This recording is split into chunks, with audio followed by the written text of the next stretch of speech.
Meeting is being recorded.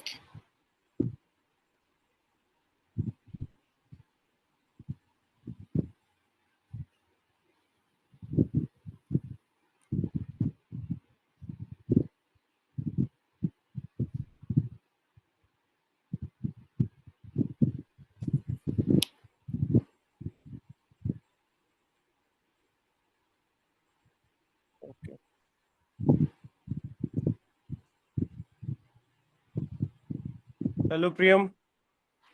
हाँ। Hi. अभी आज तो योगा डे रहा होगा।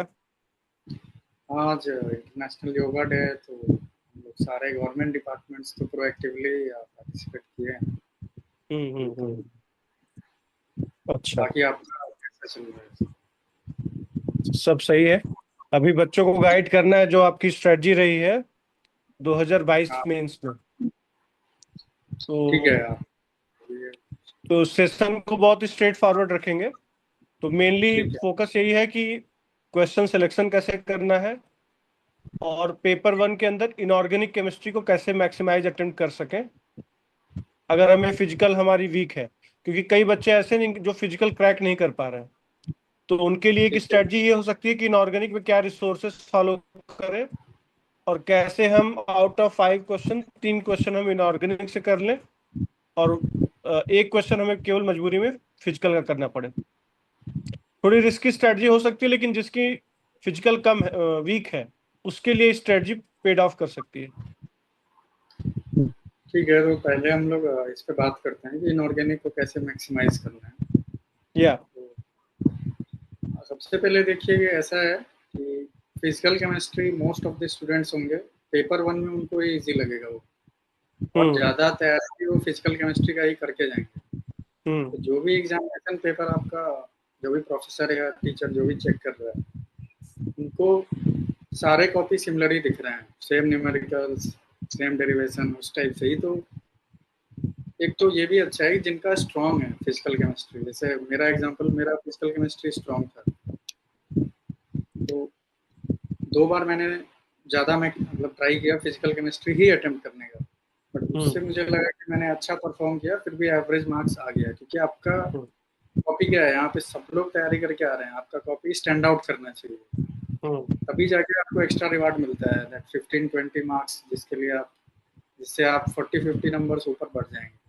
हम्म तो उसके लिए आपका स्ट्रेटजी है कि आपको इनऑर्गेनिक करना ही है, हम्म फिजिकल वीक हो स्ट्रांग हो। ये मेरा रिकमेंडेशन है, मेरा स्ट्रेटजी है जो मैंने लास्ट अपने मेंस में चेंज किया, कि मैं इनऑर्गेनिक करूंगा अगर मुझे लग रहा है कि आ रहा है। तो ये नहीं कि अब हम्म नहीं आ रहा है तो भी हमें इनऑर्गेनिक करना ही है।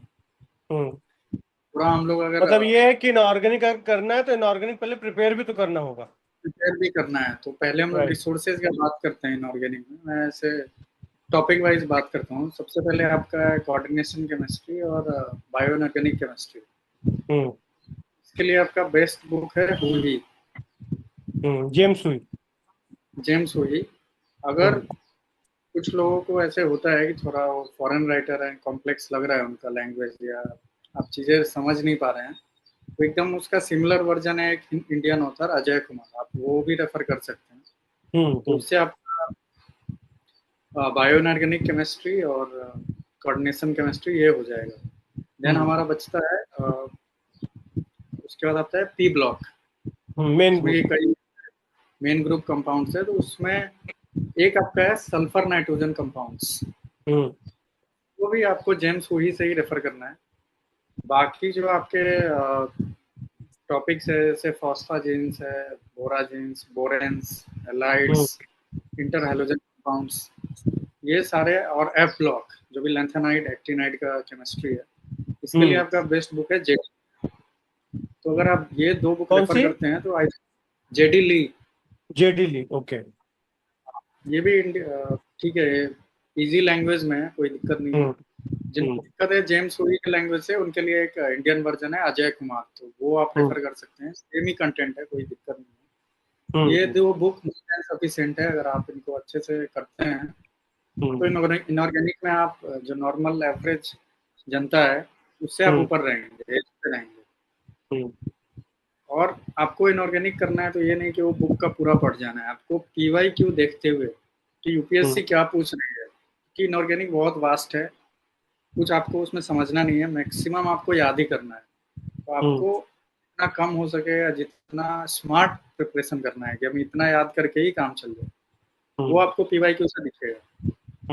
पीवाईक्यू से एक और चीज है कि अगर कोई टॉपिक यूपीएससी पूछ रही है तो उसका थोड़ा आप और डीप कर सकते हैं, क्योंकि नेक्स्ट बार में उसका और कोई एक्स्ट्रा उसके डीप में पूछ के, यूपीएससी का नेचर है, प्रीलिम्स हो मेंस हो कोई, तो उसी ऐसे का करिए कुछ आपका ऑफशूट बनाना पड़ेगा। ऑफशूट जैसे अगर बनाना एक होगा। बार जैसे स्ट्रक्चर पूछ दिया तो बॉन्डिंग पूछ सकता है। हाँ, फिर वो बॉन्डिंग पूछेगा, यूज में चला जाएगा, तो वो टॉपिक हम्म, इंपॉर्टेंट हो गया। जैसे अगर बोरेन पे पूछ दिया या हम्म, सल्फर नाइट्रोजन पे, तो आपको पूछना है उसमें कि बॉन्ड लेंथ क्या है। हो हम्म, सकता है next time bound length compare करा दे, एसएन का, एनएन का, एसएस का, हम्म, हो सकता है। तो इस टाइप से आपको पहले तैयार करना होगा इनऑर्गेनिक। और हम्म, मुझे लगता है कि इनऑर्गेनिक आपको टाइम टू टाइम रिवाइज करना पड़ेगा, याद करना पड़ेगा। ये नहीं कि एक बार कर लिया फिजिकल टाइप, कोई फार्मूला नहीं है, न्यूमेरिकल नहीं है कि कर लिया तो हो जाएगा। इनऑर्गेनिक में आपको लगे रहना पड़ेगा, और मैं वेट करता हूँ कि आपको रिवार्ड देगा।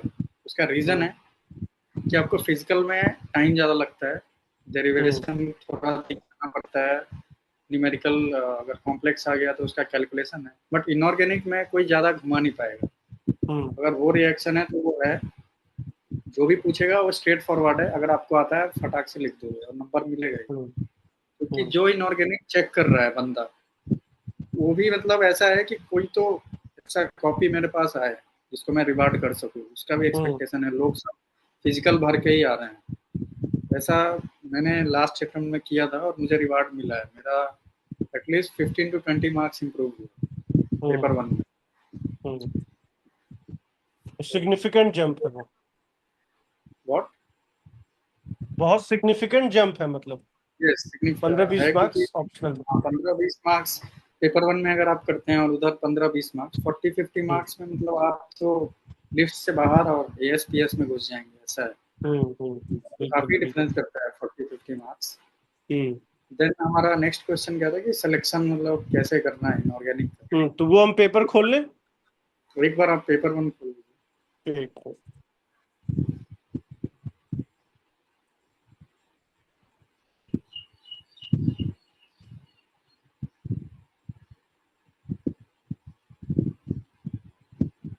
स्क्रीन है विजुअल?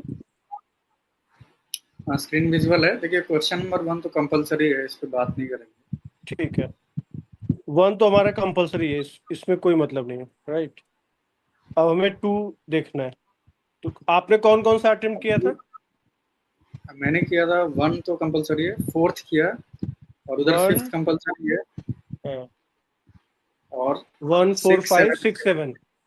6, 7। बट ट्रेडिशनल जो मैंने लोगों से बात किया, जो मेरे फ्रेंड्स थे केमिस्ट्री वाले, तो उन लोगों ने 6, 7 नहीं किया, उन्होंने 8 किया। और 5 तो ठीक करना है। ही था। इधर उन्होंने एक और सेलेक्ट किया, या तो 2 किया या 3 किया। बट मैंने 5, 6, 7 किया, ठीक क्योंकि है। मुझे उसका रीजन अभी मैं बताता हूँ। जैसे अब ये सेक्शन तो ए पूरी मोस्टली, पूरी कॉपी ही अलग हो गई, मतलब क्योंकि मोस्ट हाँ, ऑफ द कॉम्बिनेशन इससे जाएगा। तो मोस्ट ऑफ द आपका जो सेट कॉम्बिनेशन है। जाएगा। 1, हाँ। 2, 4, 5, 8, या 1, 2, 3, 5, 8, या 1, 3, 4, 5, 8 ऐसे। बट मतलब मेरा एक फिजिकल अलग हैवी से, रहेगा वो। फिजिकल हैवी है मेरा, अलग से एक जा रहा है 1, 4, 5, 6, 7, हम्म जो कि इनऑर्गेनिक से लोडेड। 6, हम्म 7 मोस्टली इनऑर्गेनिक क्वेश्चन हम्म हम्म है। ऐसा नहीं है कि मुझे 2, 3 नहीं आ रहा था, मुझे आ रहा हम्म था। मैं देख हम्म रहा था कि क्या 6, 7 पॉसिबल है अटेम्प्ट करना। तो हम्म क्योंकि पेपर थोड़ा सा 2022 का अनकन्वेंशनल था, ऐसा नहीं है, फिजिकल भी इजी नहीं दिया था इन्होंने। हम्म ऐसा समीकरण बन रहा था कि हर पार्ट में या हर क्वेश्चन में कहीं एक एक क्वेश्चन, आधा क्वेश्चन फंस रहा है, हम्म फिजिकल में या इनऑर्गेनिक में। तो मुझे ये लगा कि अगर मैं इनऑर्गेनिक ही कर देता हूँ तो वो बेटर है, क्योंकि हम्म ऑलमोस्ट हर जगह एक या आधा क्वेश्चन कुछ फंस जा रहा है। कोई ऐसा नहीं हो रहा है कि 5 का 5 बन पा रहा है इसमें, हम्म फिजिकल में हम्म भी। ऐसा हम्म होता है कि फिजिकल में 5 बन रहा है, इनऑर्गेनिक में 3 ही 4 बन रहा है, तो मैं छोड़ देता, फिर मैं फिजिकली कर लेता। बट मैं देख रहा हम्म हूँ कि फिजिकल में भी ये चीज हो रहा है। तो बेटर है कि जब अगर फिजिकल इनऑर्गेनिक बराबर पे आ गए हैं तो इनऑर्गेनिक पे शिफ्ट कर जाना। ओके। तो जो कि मैंने मतलब वो किया जो 6। जो क्वालिटी है और जो क्वांटिटी है, ऐसा ना हो कि हाँ एक सवाल आप कर ही नहीं पा रहे हो इनऑर्गेनिक, फिर भी आप जबरदस्ती इनऑर्गेनिक करो, ये हाँ, नहीं क्योंकि करना। जबरदस्ती मैंने बहुत हाँ। एनालाइज किया, फिर मुझे लगा कि नहीं 6-7 करने से फायदा होगा, और हो गया। हम्म। फिर 6-7 फायदा हो करने का हमको सबसे बड़ा फायदा ये है कि अगर हम रिलेटिवली थोड़ा सा बेटर क्वालिटी अगर दे देंगे कंपटीशन से, तो हमारी कॉपी कॉम्पिटिशन स्टैंड आउट कर जाएगी। प्रिंट आउट करेगी, और वो 5 नंबर ज्यादा दे देगा, क्योंकि पेपर टफ है। पेपर पेपर टफ टफ है। है, क्लियर है, क्योंकि बहुत हम्म। अनकन्वेंशनल पेपर था। ऐसे ट्रेडिशनल अगर आप देखेंगे हम्म। 21-23, तो वो थोड़ा सेलेक्टेड एक्सपेक्टेड लाइंस पे है कि डेरिवेशन आएगा, न्यूमेरिकल आएगा या इनऑर्गेनिक में आएगा। थोड़ा हम्म। इन्होंने चेंज 22 किया में था, पेपर चेंज किया था। थोड़ा मुझे अप्लाइड टाइप लगा के सवाल ज्यादा पूछा था। लाइट क्वेश्चन पूछे थे काफी। इनऑर्गेनिक में भी ऐसे नहीं है, अगर आपने बहुत अच्छे से तैयारी किया है तब जाके आपको वो बन रहा था, हम्म। क्योंकि हम्म। थोड़ा उन्होंने डीप में जाके पूछा है। हम्म। तो अगर आप देखें तो question number 1, 2, 3, 4 Holi physically loaded है। हम्म। सेक्शन बी में 8 मोस्टली फिजिकल था, हम्म। 6-7 ही है जो इनऑर्गेनिक लोडेड है। और ओके। क्योंकि मैंने तैयारी कर रखा था, तो मुझे हम्म। लगा कि भाई 6-7 करने से अपना, और टाइम लेंदी जा रहा था पेपर, तो वो भी था कि टाइम इतना जल्दी में लिखा जाए, क्योंकि उसमें रिएक्शन और ये सब भी फटाफट लिखना था। हम्म। तो उससे दो अब। फायदा हुआ, स्टैंड आउट हम्म। होता है, टाइम सेव हो गया, तो उस कारण से आप क्योंकि रटा लिख रटाया सके। था, मॉडल आंसर बना हुआ था, वही हाँ, जाके एकदम बिल्कुल छाप दिया। हाँ, वो रिएक्शन लिख दिया, उसका जो भी आर्गुमेंट जो भी था सब कुछ लिख दिया, और फिजिकल फिर आराम से न्यूमेरिकल सॉल्व किया, हम्म। जो भी करना था तो वो आराम से हो गया। लेकिन ये पेपर हम्म। में लोग फिजिकल जो लोग किए वो लोग भी पैनिक किए, क्योंकि क्वेश्चंस नहीं बन रहे थे और लेंदी हो गया था पेपर। तो इनऑर्गेनिक से ये हम्म। भी एक फायदा हुआ कि पेपर हम्म। कंप्लीट हुआ ऑलमोस्ट। हम्म। 235 का मैं अटेम्प्ट कर पाया, जबकि जनरल लोग 220 10 पे हम्म। अटेम्प्ट कर पाए थे, इतना मुझे ओके। ध्यान है। 250 आप नहीं कर पाएंगे, यूपीएससी है। Two hmm. Hmm. Thirty 235 is a good attempt. Hmm. Okay. एक सवाल और आता है कि क्या 250 में अगर हम 220 225 कर रहे हैं, तो भी हम क्या 300 के आसपास नंबर पा सकते हैं? मतलब 25 50 नंबर अगर हम छोड़ रहे हैं 500 में, 450 का अटेम्प्ट कर रहे हैं। अगर 450 आप अटेम्प्ट कर रहे हैं, तो आपको अगर 300 लाना है, तो मतलब ये है कि आपको 70% एटलीस्ट जाना है। तो उसके लिए हम्म। आपका है कि टॉपिक का प्रेजेंटेशन आपको स्टैंड आउट करना पड़ेगा, क्योंकि हर क्वेश्चन में आपको 7 to 8 मार्क्स चाहिए। अगर वो हम्म। सही है आपका पूरा, तो हो सकता है कि आधा गलत हो रहा है, तो उस हम्म। केस में है कि आपको 4 ही 5 3 ही 4 नंबर मिल रहा है, तो कहीं कहीं आपको ऐसा कॉपी रखना है कि 8 8:30 9 तक जाए, हम्म। तब जाके वो बैलेंस करेगा। तो वो पॉसिबल है, अगर आप प्रेजेंटेशन में अगर आपने ध्यान दिया है, मुझे लगता हम्म। है वो होता है, और लोग लाए हैं, मतलब, और 50 हम्म। करके भी 290 और ये 280 जो 290। डेलिकेट बैलेंस है एक्यूरेसी और प्रेजेंटेशन का, वो यही आता है कि अगर पेपर बहुत लेंदी है, तब आप एक्यूरेसी के लिए जाइए, और अगर पेपर हाँ, ठीक ठाक है, पेपर तो ठीक है एक्यूरेसी के तो साथ पेपर, साथ आपको रिप्रेजेंटेशन करना ही करना पड़ेगा। हाँ, पेपर अगर इजी है तो सब लोग बना देंगे, आंसर सबका आएगा, लेकिन फिर हम्म। होगा कि नंबर किसको दिया जाए, तो देखा जाएगा कि किसने अच्छे से प्रेजेंट किया है, क्या किया है। बट हम्म। ये जो पेपर है 2022 का, ये था कंप्लीट करने वाला, हाँ, एक्यूरेसी वाला, उसमें आंसर एक्यूरेसी सही वाला आना है था।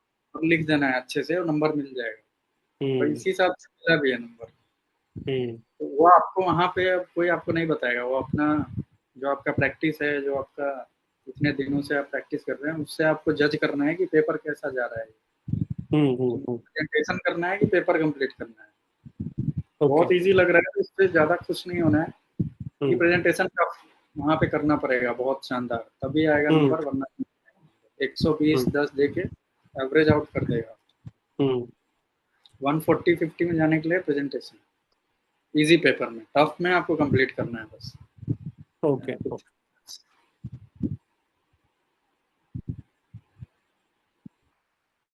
यानी ऑर्गेनिक को जो पीवाईक्यू है वो तो करते करते रहना है, उसके अलावा थोड़ा सा हमें एक्स्ट्रा माइल चलना पड़ेगा कि हाँ, थोड़े से रीजनिंग वाले सवाल। हाँ। जैसे मान लीजिए कि 7th क्वेश्चन है, कुछ भी है, अब हाँ। FeCl3 का कलर पूछ रहा है, तो FeCl3 में कुछ भी, या और कुछ क्वेश्चन है LaCl3 LuCl3, तो इससे आपको पता चल रहा है कि अब तो लेंथेनाइट के कंपाउंड में घुस रहा है। एक थीम पकड़ लिया। तीन पकड़ लिया, फिर थोड़ा ऊपर करेंगे, जैसे 6 में, क्वेश्चन नंबर 6।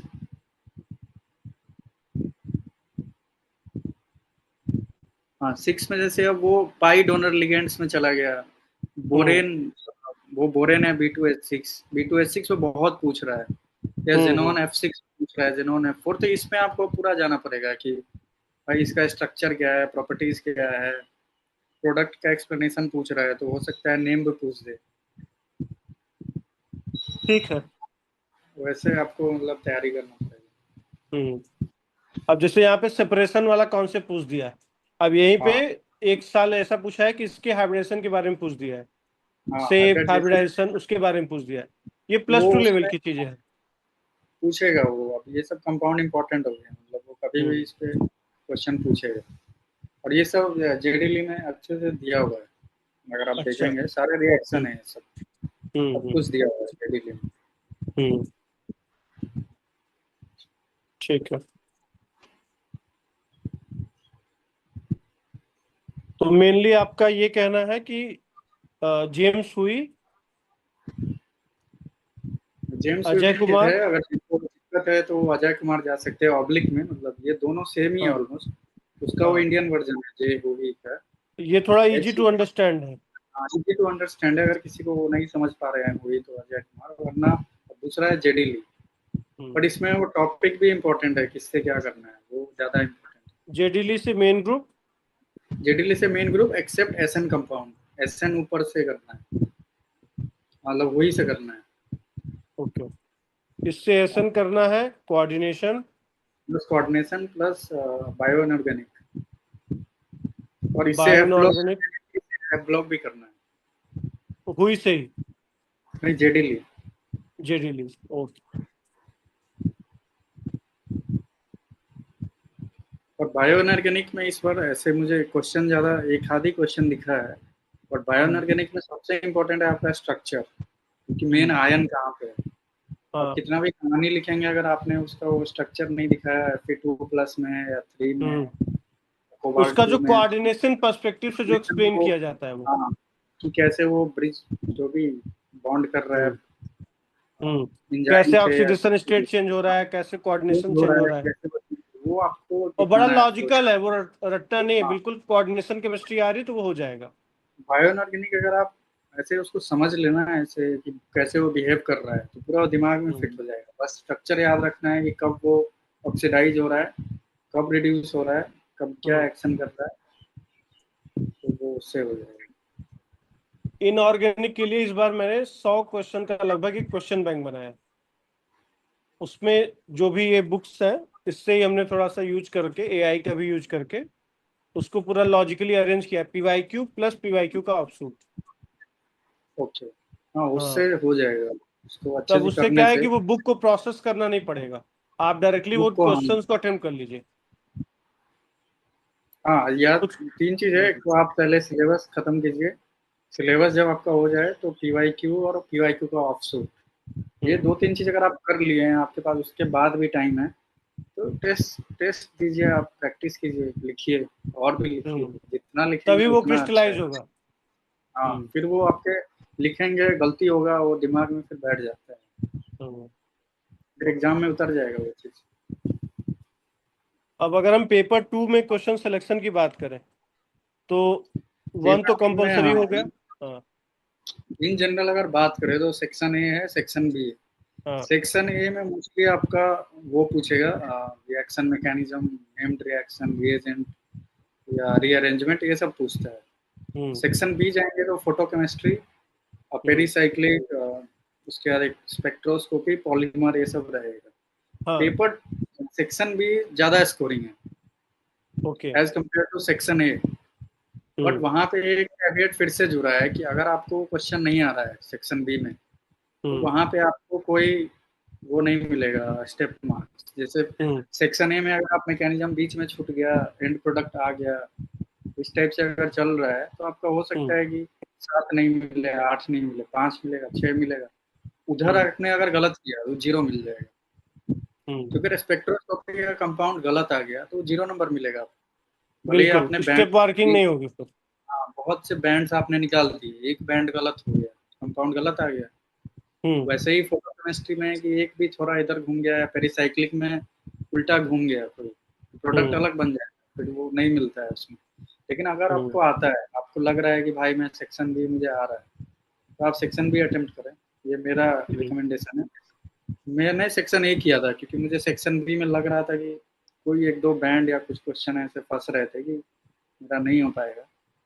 तो मैंने सेक्शन ए अटेम्प्ट किया, और सेक्शन ए में आपको प्रेजेंटेशन बहुत ज़्यादा मैटर करता है, क्योंकि सब लोग रिएक्शन सबको रटा हुआ है कि नेम्ड रिएक्शन में जैसे स्क्रब सिंथेसिस में क्या होगा, क्लेडन कंडेंसेशन में कौन सा प्रोडक्ट आएगा, लेकिन उसको कौन एक्सप्लेन कर पा रहा है कि भाई ये रेट डिटरमाइनिंग स्टेप क्यों है, ये आइसोमर क्यों बन रहा है, ये अटैक क्यों हो रहा है, कि ये जो सब चीजें अगर आप, लॉजिकल जो पार्ट है। हाँ अगर और आप थोड़ा कहीं स्टीरियो केमिस्ट्री शो कर दिया है, कहीं आईपीएससी नाम डाल दिया है। दिखा दिया, कहीं पे न्यूमैन प्रोजेक्शन में अटैक दिखा दिया, कहीं फिशर में दिखा रहे हैं। अगर इस टाइप से आप प्रेजेंट कर रहे हैं, मैं बोल रहा हूँ आपको नंबर मिलेगा, और मुझे बहुत फायदा हुआ है। मैं आपको बताऊंगा, मेरा पहले मेंस में 110 105 होता था पेपर 2 में। 2022 में मेरे 150 नंबर थे सेक्शन ए 30 अटेम्प्ट मार्क्स। करके। 45 मार्क्स मेरा इंप्रूव हुआ, प्रेजेंटेशन इंप्रूव कर गए सेक्शन ए में। तो सेक्शन ए में मतलब अगर पूरे मतलब पेपर 1-2 में मैं बात करूं, सबसे ज्यादा अगर इम्पोर्टेंट है अगर प्रेजेंटेशन, तो पेपर 2 का सेक्शन ए। ओके। क्योंकि और ये वाला उसमें गेम जो है एक्यूरेसी का है, सेक्शन बी वाला। एक्यूरेसी का है। अगर आपको एक्यूरेसी आता है तो उसमें बहुत ज्यादा मतलब ऐसे मैकेनिज्म ज्यादा नहीं है, वो फिक्स्ड है कि इधर से इधर घूमेगा फोटोकेमिस्ट्री पेरिसाइक्लिक में, इस डायरेक्शन में घूमते जाएगा, बॉन्ड टूट जाएगा। फोटोकेमिस्ट्री में ये ब्रेक कर जाएगा, या कई बार अनएक्सपेक्टेड ब्रेक कर जाता है। वो बहुत हाई लेवल्स पे चल रहा है, तो उसका बहुत ज्यादा आपके पास डिस्कशन नहीं है। स्पेक्ट्रोस्कोपी में बैंड सबको पता है, भाई ये मैनोमीटर पे ये बैंड आ जाएगा, या HNMR में ये आ जाएगा। बट सेक्शन है रियल ऑर्गेनिक है, वहां पे अगर आपने दिखा कि साहब मुझे ऑर्गेनिक आती है, कि ये रिएक्शन क्यों हो रहा है, ये रिएजेंट क्यों हम ले रहे हैं, क्यों हम इस रिएजेंट से ही रिड्यूस कर रहे हैं, हम उससे क्यों नहीं कर रहे हैं, इससे कई रिड्यूसिंग एजेंट है लेकिन हम यही यूज क्यों कर रहे हैं। ऐसे चीजें अगर आप एक्सप्लेन करते हैं तो आपका आराम से जंप होगा, और वो हो सकता है आपने उधर एवरेज आउट कर दिया है। सेक्शन बी में मान लेते हैं कि क्वेश्चन बनाया कोई 8 या 7, वो आपको एबव एन एवरेज देगा, क्योंकि उसको पता है कि आपने ऑर्गेनिक आपको आती है, तो लास्ट में थोड़ा आपसे वो आपने प्रेजेंट नहीं कर पाया ढंग से, या जो किया है वो एबव एवरेज को एबव एवरेज देगा नंबर।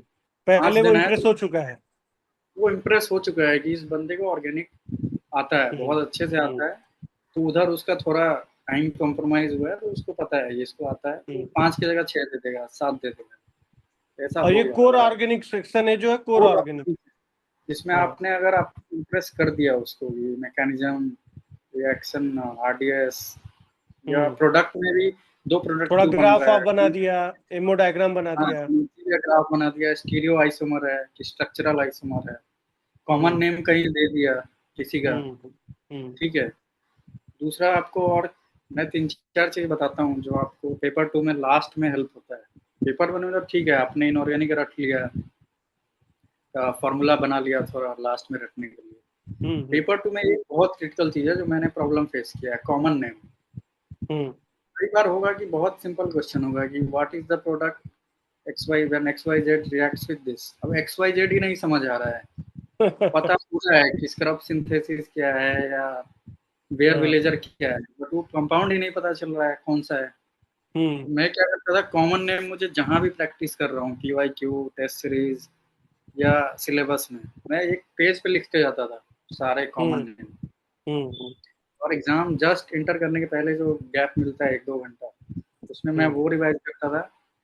एक पेज में स्पेक्ट्रोस्कोपी का बैंड्स रखा हुआ था, एक पेज में रिएजेंट्स रखा हुआ था कि कब कौन रिएजेंट लगाना है रिड्यूस करने के लिए, और एक में आपका वही बेसिकली जस्ट रिएक्शन प्रोडक्ट, क्या रिएक्शन है क्या प्रोडक्ट, क्योंकि मैकेनिज्म तो आपके इतने टाइम से पढ़ रहे हैं तो आपको दिख जाएगा फटाफट। ये 3-4 पेज लास्ट में अगर आप रिवाइज करते हैं, तो सबसे इम्पोर्टेंट कॉमन नेम है, वो अगर आपने मिस किया, आप देखेंगे 2022 में बहुत कॉमन नेम पूछा है इन्होंने।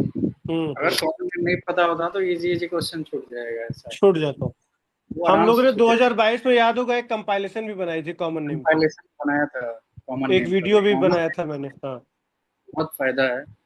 कॉमन हम्म। नेम रट के जाना है, क्योंकि वो IUPAC नेम नहीं पूछता है कई बार, डायरेक्ट बोल हाँ, देगा कुछ भी। बेंजाइल जो भी है, पायरॉल बेंजाइल पूछ दिया, क्लोराइड, पेरिडीन पूछ दिया, पता ही नहीं इंडॉल क्या है। पिरिडीन या इंडोल पता ही नहीं है। हम्म। उस टाइम तो गलत हो गया क्वेश्चन आता हुआ। नाइट्रोएनोलिन पूछता है, ये सब बहुत पूछता है। हम्म। तो अब बात करते हैं प्रेजेंटेशन की। तो प्रेजेंटेशन जो इम्प्रूवमेंट हुई, मतलब 110 मार्क्स जब आ रहे थे 2010 2021 में, राइट? हाँ, 110 इस टाइप से। 110 में 110 या 120 उसमें जा रहे होंगे। फिर ये 150 के 10 अराउंड गया। तो 150 ये पे जो, गया। हाँ, तो ये जो 40 मार्क्स का जंप हुआ, तो प्रेजेंटेशन के लिए क्या क्या एफर्ट किया था?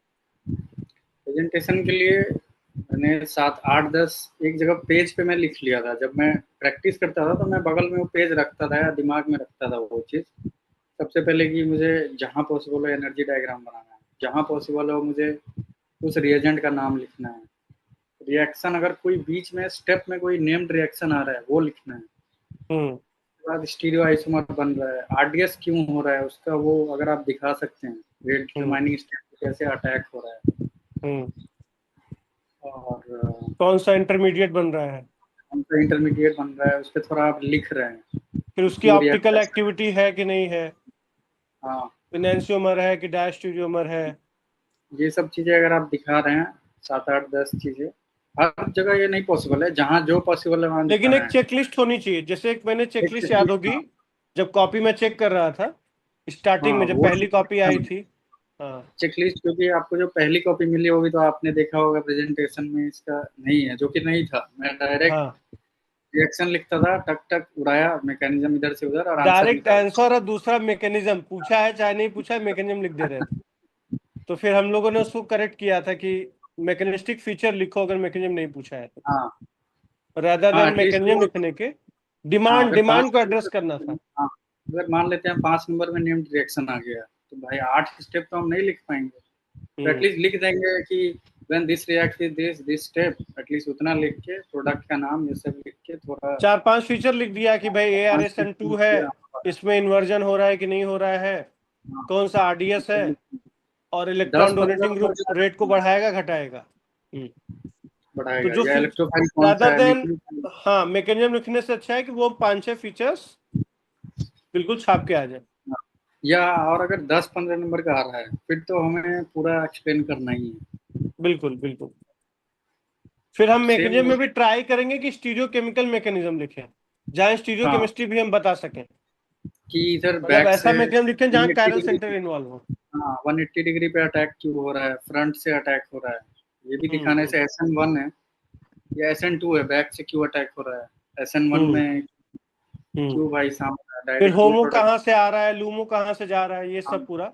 जैसे फोटो केमिस्ट्री है तो उसमें तो आपको वो दिखाना ही है एनर्जी डायग्राम, फोटो नहीं बिल्कुल। पेरीसाइक्लिक, वो पेरिसाइक्लिक जो बनाते हैं वो क्या बोलते हैं ऑर्बिटल उसको, डायग्राम तो बिना उसके फोटो होगा ही नहीं। डायग्राम, वो तो दिखाना ही है आपको। आपने सीधा अगर हम्म। घुमा दिया तो बस हम्म। 2 नंबर दे देगा, 4 नंबर। हम्म। अगर आपने सिर्फ ऑर्बिटल डायग्राम बना दिया, वो क्या है, हम्म। आ, एक दो टर्म होता है ना, ल्यूमो होमो, होमो ल्यूमो हाँ है हाँ, या होमो लूमो सोमो, सिंगली सोमो, ऑक्युपाइड। होमो है हाँ, या हाईएस्ट क्या। अनऑक्युपाइड और लोवेस्ट अनऑक्युपाइड। तो ये सब चीजें अगर आपने दिखाया तो वो समझेगा कि हाँ ये रट के नहीं आया, बंदे को आता है। हम्म। तो आपको रिवार्ड मिलेगा, एकदम मिलेगा। मुझे भी मिला है, मुझे 2 बार नंबर नहीं आया, एक बार आ गया। यही डिफरेंस था, प्रेजेंटेशन ही था।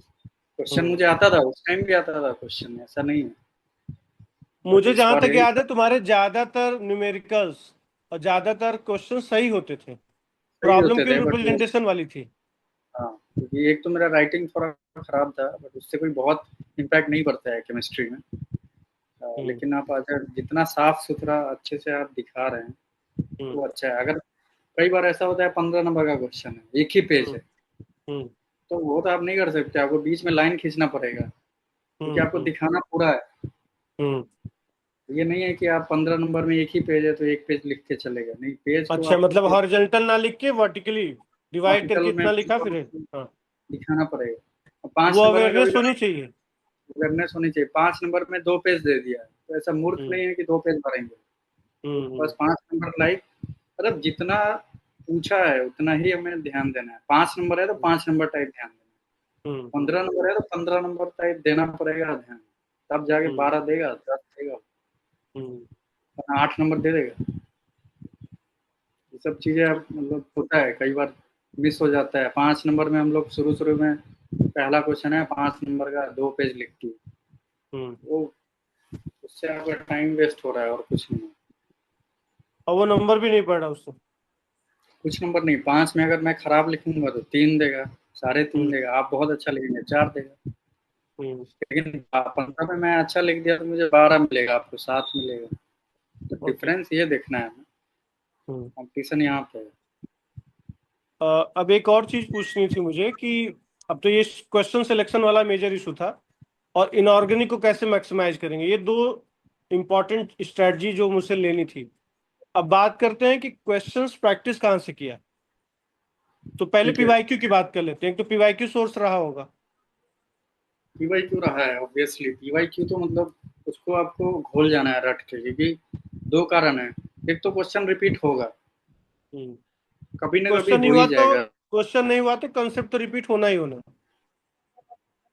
कॉन्सेप्ट रिपीट होना ही है, और कई बार है कि डायरेक्ट सेम क्वेश्चन रिपीट हो जाता है। और दूसरा है कि आपको आइडिया भी लगता है कि क्या इंपॉर्टेंट है क्या नहीं है। और पीवाईक्यू तो मतलब ऐसा होना चाहिए, अगर दिखे और बना देना है। उसमें अगर गलती कर रहे हैं तब तो आपका प्रिपरेशन में फ्लॉ है। पीवाईक्यू ऐसा होना चाहिए, आप मास्टर मतलब मास्टरी होना चाहिए पीवाईक्यू में। उसका कोई दूसरा नहीं है। उसके अलावा पीवाईक्यू के अलावा आपका इनऑर्गेनिक का मैंने बताया सोर्सेज। ऑर्गेनिक में फिजिकल में या तो पूरी शर्मा पठानिया है। अगर उससे कुछ लोगों को नहीं अच्छा लगता है तो केएल कपूर है, उसके कई वॉल्यूम्स है। आपको जो चैप्टर में दिक्कत हो रहा है, न्यूमेरिकल्स में, डेरिवेशन में, आप केएल कपूर के सॉल्व एग्जाम्पल सॉल्व कीजिए, वहाँ से डायरेक्ट क्वेश्चन आते हैं यूपीएससी में। केएल कपूर में उसके कई वॉल्यूम्स हैं। अगर ऑर्गेनिक का देखें तो जो हमारा पार्ट ए, उसमें रेफरेंस के लिए आप मैंने रखा था क्लेडन। क्लेडन आप रेफरेंस के लिए रख सकते हैं, प्रैक्टिस के लिए निमाई तिवारी है 2 वॉल्यूम में। तो निमाई तिवारी के भी सॉल्व एग्जाम्पल्स है, यूपीएससी कई बार पूछे हैं डायरेक्ट। ये 2 बुक आपका ऑर्गेनिक का है। फोटो केमिस्ट्री और पेरीसाइक्लिक के लिए जया सिंह जगदम्बा सिंह है, उसके सॉल्व एग्जाम्पल्स हैं। और लास्ट में कई क्वेश्चन है, 100-200 क्वेश्चन दिया हुआ है सॉल्व। 200 क्वेश्चन है, वो बहुत इनफ है। 200 क्वेश्चन है, वो बहुत इनफ है, और वहां से आ जाता है। मुझे लगता है कि क्वेश्चन आ ही जाता है। फोटो केमिस्ट्री और पेरीसाइक्लिक में फंसता ही है वहां से। निमय तिवारी और दोनों की खास बात यह है कि इन्होंने जितने इंग्लिश ऑथर हैं उनके क्वेश्चंस को कॉपी करके अरेंज कर दिया है। तो तो निमय 5-6 तिवारी, किताबों का वो कंपाइलेशन है वो। तो अगर आप क्लेडन नहीं भी देखते हैं, मतलब मैं क्लेडन को ऐसा नहीं कि देखना ही है, मैंने जस्ट रखा था, मुझे एक आध बार मैंने थोड़ा देखा था क्लेडन को। और अगर निमय तिवारी आप कर रहे हैं तो मोर देन एनफ है, मोर निमय देन तिवारी से हो जाता है।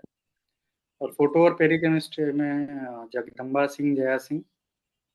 स्पेक्ट्रोस्कोपी में आपका 2 बुक है, कालसी और पाविया, बट मैं बोलूंगा कालसी बेटर है, आप कालसी से प्रैक्टिस करें। और पाविया एक में और है कुछ जो, कुछ सेक्शन है जो कि बहुत, लेकिन एग्जाम फ्रेंडली नहीं है वो। हाँ, और एक और बुक आपने मुझे शायद शेयर किया था, मैं नाम भूल रहा हूँ, न्यूमेरिकल्स, जो सिर्फ एक कंपाउंड जगमोहन आइडेंटिफाई वाली, जगमोहन वाली, वो वो अगर बेस्ट किसी को बुक है। दिक्कत है कंपाउंड आइडेंटिफाई करने में, तो उसमें 100-110 क्वेश्चन है और आंसर दिया हुआ है, तो आप बनाइए, उससे काफी यूपीएससी तो आपको। डायरेक्टली वहीं से सवाल उठा रही है, जगमोहन से उठा रही है। जगमोहन वो स्पेक्ट्रोस्कोपी का कंपाउंड फाइंड करने के लिए बेस्ट प्रैक्टिस वही है, बाकी के लिए कालसी है। और वो तो अकुरेसी भी इससे उसकी ज्यादा बुक, अच्छी है। जगमोहन में हाँ, अकुरेसी भी है। एलडीएस यादव में एक्यूरेसी। मतलब आंसर्स गलत दिए हुए हैं, लेकिन जगमोहन में अकुरेसी बहुत सही है। नहीं, जगमोहन बनाने से मुझे काफी ऐसे ऐसा हो गया था कि कंपाउंड दिखने लगा था। और हाँ, ठीक है, वो एग्जाम के प्रेशर में उस टाइम नहीं मैं फिगर आउट कर पाया, वो एक एक आध बैंड बैड मिस डे हो रहा था। हाँ। था। हाँ, बट उससे काफी फायदा हुआ था वो जगमोहन से। और नहीं तो हम्म, कालसी है ही। बाकी अगर कुछ स्पेक्ट्रोस्कोपी में दिक्कत है, हम्म, रिएजेंट्स के लिए भी वही निमाई तिवारी है। हम्म, पॉलीमर्स के लिए मैं बोलूंगा कि कोई बहुत ज्यादा नहीं है, जो पीवाईक्यू में पूछा है या जो हम्म, सिलेबस में लिखा हुआ है नाम, हम्म। उसका आप जो आप पूछा है स्ट्रक्चर, यूज और ये सब सिंथेसिस देख लेना है, वो कहीं भी मिल बस जाता है मोनोमर वो को थोड़ा सा स्टैंडर्ड। मेहनत करके उसको कर लेना है, हाँ, 12th वाली नॉलेज मोनोमर से। क्या है, बस क्या उसमें और रिएक्शन उसकी हो भी रहा है, एडिशन प्रिपरेशन है। कर लो बस। हाँ, बस कि प्रिपेयर कैसे हो रहा है पॉलीमर, उसका यूज हम्म, क्या है, स्ट्रक्चर क्या है, डीएनए आरएनए में भी वही है। वो पॉलीमर में ज्यादा नहीं है, वो कोई भी स्टैंडर्ड बुक से आप देख सकते हैं, वो जहाँ से बेटर लगे। हम्म। अब मैंने जो कोर्स में पढ़ाया हुआ है, मैंने पॉलीमर में एनसीईआरटी, पी वाइब्रूस, हाँ और एक साहिन ने मुझे एनसीईआरटी। दिया था, उसके मैंने क्वेश्चंस ले लिए थे, तो बहुत हाँ डेडली कॉम्बिनेशन बन गया है। एनसीईआरटी अच्छा कवर्ड है पॉलीमर्स। हाँ, और पी एनसीईआरटी है, वाइब्रूस का जो कोलाब्रूस है। एडवांस सवाल है वो पी वाइब्रूस से कवर हो जा रहा है, हाँ उससे बट बाहर वो जाने की रिगार्डिंग जरूरत है, नहीं और है। मैं है, और वो पॉलीमर मैं बोल रहा हूँ छोड़ना नहीं है, वो क्वेश्चन नंबर 5 में आता है। बिल्कुल बिल्कुल, कंपलसरी में आ रहा है वो, छोड़ पॉलीमर तो सकते ही नहीं, कंपलसरी में और आता है, इजी टॉपिक है वो। और वो इजी इजी क्वेश्चन है वो, मतलब नंबर आएगा उसमें। हम्म कुछ नहीं है, यूज लिखना होता है, कभी मोनोमर लिखना है, कभी प्रिपरेशन लिखना है, बहुत इजी क्वेश्चन है। हम्म। रिगार्डिंग डीएनए का स्ट्रक्चर पूछेगा, डबल हेलिक्स क्यों है या प्रोटीन का, प्रोटीन स्ट्रक्चर है वो कि बेसिस अल्फा पूछ बीटा। देगा, जो सारे बेसिस हैं डीएनए के। हाँ हाँ बेसिस, हाँ बेसिस का स्ट्रक्चर पूछता है। हम्म 4 बेस होते हैं, उसी में इधर उधर होते रहता है, एटीजीसी। हम्म। हाँ, ठीक है। एटीजीसी। और एक लास्ट क्वेश्चन है बस, इसके बाद हम रैप अप कर देंगे। जो केमिस्ट्री के बच्चे अभी ले रहे हैं, तो सबसे बड़ी प्रॉब्लम ये आ रही है कि जीएस, एसए और केमिस्ट्री, इसको थ्रू आउट ईयर कैसे मैनेज करना है, पहला फेज। दूसरा, प्री और मेंस के बीच में जो गैप है 3 महीने का, उसमें कैसे मैनेज करना। सबसे पहले आपको, मतलब आपने जो भी तरीका है, कुछ लोग का इसमें दो स्ट्रेटजी है। एक लोग है कि कोचिंग ले लेते हैं डायरेक्ट ऑप्शनल का, दूसरा है कि सेल्फ स्टडी करते हैं। मतलब हम्म मुझे लगता है कि आप ठीक है जीएस में आप सेल्फ स्टडी करें, एसए में करें, लेकिन केमिस्ट्री क्योंकि बहुत वास्ट है, बहुत बुक्स है, तो अगर आप स्मार्ट स्ट्रेटजी चाहते हैं तो आप 2-3 महीने 4 महीने के लिए कोई भी जो आपको अच्छा लगता है वो क्लासेस कर लीजिए। एक बार वो सिलेबस आपका बेसिक कवर हो चुका है। अब हम्म आपने क्या है, प्री मेंस के पहले में आपको मोस्टली जीएस में ही रहना है। सिर्फ हम्म इसको है कि वीक में 1-2 बार थोड़ा प्रैक्टिस करते रहे, कभी डेरिवेशन कर लिया, न्यूमेरिकल कर लिया, कभी कुछ हम्म रिएक्शन लिख लिया, कि हम्म ये रहे कि फ्लो में रहे। केमिस्ट्री मतलब भूलना नहीं है, हम्म केमिस्ट्री याद है, जब टाइम आएगा तो हम लोग रिवाइज करके कर लेंगे। हम्म तो ऐसे है कि केमिस्ट्री बस चलता रहे, वीक में थोड़ा थोड़ा उसको करना है, बट फोकस अपना उस पे रहेगा, जीएस पे, क्योंकि वो हम्म आपका मेजर है। क्योंकि प्रीलिम्स नहीं निकला तो फिर तो कुछ नहीं होने वाला हम्म है। एक बार अगर प्रीलिम्स निकलता है तो मुझे लगता है आज के डेट में जैसा माहौल चल रहा है, हम्म आपको प्रीलिम्स निकला तो मतलब आपको एक बहुत गोल्डन अपॉर्चुनिटी है, आपको परफॉर्म करना ही है, हम्म इंटरव्यू तक एटलीस्ट जाना ही है, उसके बाद जो हो। हम्म तो प्री मेंस के बीच में आपको बैलेंस करना होगा। आप अगर कोई भी ऑप्शनल लेते हैं, वेदर ह्यूमैनिटीज का हो, सोशियोलॉजी या कोई भी, आपको हम्म डेप्थ में पढ़ना ही है, हम्म और ऑप्शनल को टाइम देना ही पड़ेगा। तो मैं क्या करता था कि वीक में 7 डेज है मेरे पास, मैं क्या करता था 3 to 4 डेज मैं जीएस में रखता था। अच्छा, कोई लोग केवल 3 जी। रख रहे हैं, हाँ तीन से हम्म चार है, मतलब वैरी करेगा। कुछ लोग बोलेंगे नहीं मैं 3 में कर लूंगा, कुछ बोलेंगे नहीं 4 में। 3 से 4 जीएस है, 2 से 3 में आपका ऑप्शनल रखना है। तो ये मंडे टू हम्म 1-2 ऐसे लिखे आप जरूर, 3 घंटा में आराम से लिख लेंगे। और संडे हम्म का जो रेस्ट बच गया टाइम, तो कुछ लोग ऐसे मशीन टाइप मतलब लगातार पढ़ सकते हैं कि बिना ब्रेक लिए। मैं ऐसा था कि मुझे हम्म ब्रेक चाहिए संडे को, सेकेंड हाफ अपना देखने के लिए, एनालिसिस करने के लिए कि सही जा रहा है या नहीं, हम्म कि स्ट्रेटजी रिथिंक करना है, या हम्म थोड़ा माइंड फ्रेश करना है। तो जो भी आपको अच्छा लगता है, आपका हॉबी है, जो भी करना है, किससे बात करना है, जो करना है वो करके आप फ्रेश रहें। हम्म तो मुझे ऐसे लगता है कि इस टाइप से अगर आप टाइम डिवाइड करके रखें हैं हम्म तो हो जाएगा। बाकी उधर 5 दिन तो है ही, जब मेंस हम्म। में मतलब जीएस 7 में से 6 दिन पढ़ लिया, हाफ डे इससे 6 दिन प्रैक्टिस पढ़िए, कर लिया और हाफ डे रिलैक्स कर लिया, आपके रिलैक्स में स्ट्रेटजी ताकि रिथिंक कर लिया, बर्नआउट और ना कोई हो। काम, हम्म हाँ बर्नर नो, कोई काम कर लिया, कुछ और काम है आपको लाइफ में, और भी चीजें रखती है, उससे मिलना हम्म है, कुछ नहीं करना है, जो भी कर लिया आप, हम्म तो वो सब हो गया। तो 6 दिन आपको फुल डिवोट करना है, उसमें आप डिवाइड कर ले लगभग ऐसे ही 3-4 दिन, 3 दिन करके, तो हम्म। उससे हो जाएगा। ओके। और उसी में आप प्रैक्टिस भी करते रहे। जैसे शुरू में तो आप क्या रिवाइज करेंगे थोड़ा, जैसे प्रीलिम्स खत्म हो, लेकिन जैसे हम्म जैसे अब टाइम बढ़ रहा है प्रीलिम्स के बाद, तो आपको फिर प्रैक्टिस मोड में आना है। अब वो रिवीजन वाला टाइम कम होते जाएगा, सिर्फ लिखने वाला चालू हो जाएगा। जैसे 3-4 दिन में आप जीएस के आंसर्स लिख रहे हैं, इधर ऑप्शनल में अभी आप लिख रहे हैं, प्रैक्टिस कर रहे हैं, तो पढ़ने वाला टाइम जाएगा, सिर्फ रिवाइज प्रैक्टिस चले। या कुछ छूटा हुआ है तो आपको कवर कर लेना है जल्दी से प्रीलिम्स के बाद। फिर टाइम नहीं है, मतलब लास्ट के 1-2 महीने फुल प्रैक्टिस रिवाइज यही करना है। और उधर तो आपको 5 दिन है ही, 5 दिन आपको लगातार करना है। उसमें भी ये नहीं कि रिलैक्स करना है कि भाई जीएस हो गया अब तो 5 दिन है। वो 5 दिन बहुत इंपॉर्टेंट है। 5 दिन आपको पढ़ना है ऑप्शनल। मतलब होता है ना कि लास्ट वो अब गो है कि अब तो खत्म हो रहा है, तो पूरा खींच दो, मतलब लगातार 5 दिन सुबह से शाम तक। क्योंकि इंग्लिश या जो भी आपका लैंग्वेज पेपर है उसमें तो कुछ करना नहीं होता है ज़्यादा। लैंग्वेज पेपर में थोड़ा मोड़ा देख लेना होता है, बट मेन आपको ऑप्शनली रखना है 5 दिन। ओके। अगर आप पूछेंगे तो उसमें भी मैं सेग्रीगेट करके रखता था उस 5 दिन 5 डे में। अच्छा। तो 2 दिन मैं फिजिकल कर लिया, 2 दिन में ऑर्गेनिक कर लिया, और लास्ट डे में इनऑर्गेनिक रखता था पूरा, कि अच्छा। पूरा रट रहे हैं कि मतलब जितना नियरेस्ट रहे एग्जाम से इनऑर्गेनिक, तो मतलब जाते ही वो प्रिंट हो जाए वहां पे कॉपी में। फिजिकल ऑर्गेनिक आप समझे हुए हैं तो आपके दिमाग में वो है, बट इनऑर्गेनिक आपको एकदम वो ऐसा है कि जस्ट रटे और लिख दिया जाके जाके वहां 1 दिन के वोमिट बाद कर देना है बिल्कुल। बदल दिया पूरा। हम्म फिर वो ज्यादा रिटेन नहीं हो पाता है इनऑर्गेनिक। हम्म। ऐसे ही कर ठीक सकते है। हैं। अभी कौन सा कैडर अलॉट हुआ है आपको? मेरा वेस्ट वेस्ट बंगाल। बंगाल का है, और अभी मैं कालिम्पोंग में हूँ, असिस्टेंट कंजर्वेटर ऑफ फॉरेस्ट, अच्छा अच्छा। वेस्ट बंगाल। तो अभी पोस्टिंग कालिम्पोंग में ही है शुरू से? कालिम्पोंग में है, अभी मेरी ट्रेनिंग खत्म ही हो गई है, अब होपफुली पोस्टिंग आएगी। थोड़ा टाइम लगता है अच्छा। पोस्टिंग हम्म ट्रांसफर, तो हम्म। होपफुली आ जाए। Okay. तो इन केस अब बच्चों को और जरूरत पड़ेगी इन ऑर्गेनिक स्ट्रेटजी के लिए तो हम पुल इन करेंगे, क्योंकि ये काफी यूनिक स्ट्रेटजी रही है और क्वेश्चन सिलेक्शन वाला भी काफी